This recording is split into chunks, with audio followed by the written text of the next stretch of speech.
Yes, I will see you through the smoking flames on the front. Have you ever noticed in your life where you were a single man living in a middle-class home in suburban America where you were treated like a social pariah? Did you ever find yourself not being invited to any social gatherings, i.e. Christmas parties, Easter circles, birthday shindigs for little Susie down the lane, etc.? Oh, even if you were invited, you found yourself isolated and treated like you didn't even exist. People nonchalantly thumbing their noses at you as if you were inferior, as if you were some kind of leper that didn't deserve to be graced by the crowd. People that you thought you might get along with, but it turns out they didn't want anything to do with you. Men you thought you could invite over and have a cold beer with, but their dear old sweet honey loves told them not to talk to you. You, my friend, are not alone. There exists a real prejudice against single bachelor men that choose to live for themselves. They pose a threat to the female hive. One of the classic traits of female nature is that women operate much like the Borg from Star Trek. You, the bachelor, pose a threat to the harmony of the collective. Why? Because then other men can see that you don't need a wife to be happy. You don't need a woman to validate yourself as a man. It terrifies them because you are not easy to control. To quote Esther Vilar, if a young man gets married, starts a family, and spends the rest of his life working at a soul-destroying job, he is held up as an example of virtue and responsibility. The other type of man, living only for himself, working only for himself, doing first one thing and then another, simply because he enjoys it, and because he has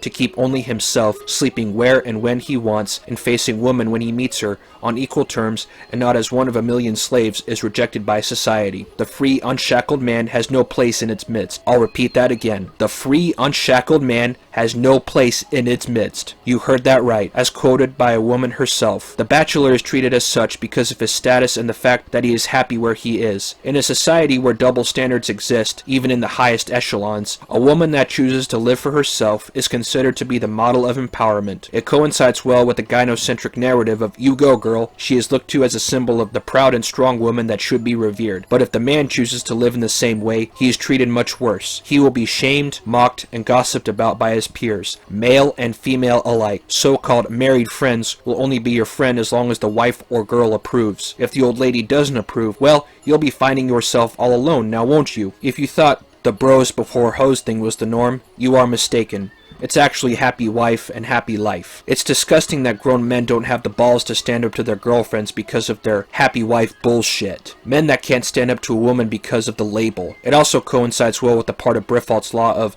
the female, not the male, determining all social conditions within the animal kingdom. They, the females, determine this social condition because of the fact of how the man who is single does not need a wife. They treat him like a social pariah because, as I have said, he poses a threat to the harmony of the collective. These women have grown accustomed to, as Barbarossa puts it, the lifestyle consisting of turning dials on washing machines and dishwashers. It's truly a sight to behold when you step back and examine how dysfunctional these women act. Not just them, mind you, but also the men they did a damn good job cucking out. It's sad, degrading, and just downright pathetic how these men had the chance to embrace their freedom, are totally okay with letting some woman leech off them. She is, by all accounts, a succubus. A succubus, for those who may not be aware, is a demoness that will latch on to the souls of men and gradually begin, little by little, bit by bit, sucking the life force out of a strong man until he's nothing but a broken shell. It's like after Anakin Skywalker turned to the dark side and became Darth Vader, how his master put him in a suit that was a living torture chamber, always a slave to his master's bidding and nothing else. It's like watching a man voluntarily carry on with slavery. When the wife is done, she'll gladly divorce him and, thanks to the government gun, enslave him on the plantation for the rest of his sorry-ass life. And the men you see are happy to carry on with this, thinking that they have the power in the game, when she is the one with the power, gaming them by trapping them in the matrix, whereupon he's enslaved. His entire life force is being drained and used for energy, the renewable resource to be drawn upon. And don't even try to bullshit me with that Christian farce. In Western society, where gynocentrism reigns supreme, Christian girls gladly whore themselves out and have no problem putting up this farce as if they were the next Mother Teresa's and June Cleavers, riding the carousel, jumping on guy after guy after guy, then proudly attending church the next Sunday in hopes of washing themselves clean with the blood of Christ. Even though when Jesus forgave the harlot from being stoned, he told her to go forth and sin no more. Except when they go forth, they sin all the time. They mess around on nightclubs and bedrooms on Saturday and attend church on Sunday, not even 24 hours later. Don't believe me? Just sit back and watch them. Watch the same thing repeat itself over and over again ad infinitum. As a single bachelor or MGTOW man, you should consider it a compliment when they don't invite you. Why would Neo want to indulge in the Matrix anyway? Why would any man that can rub two brain cells together carry on with this lunacy? Just keep on the straight and narrow, brothers. Pursue what gives you meaning even if it's in the small things. Go work out and pursue a side hustle, kick it with red-pilled minded men, and earn more money at your job,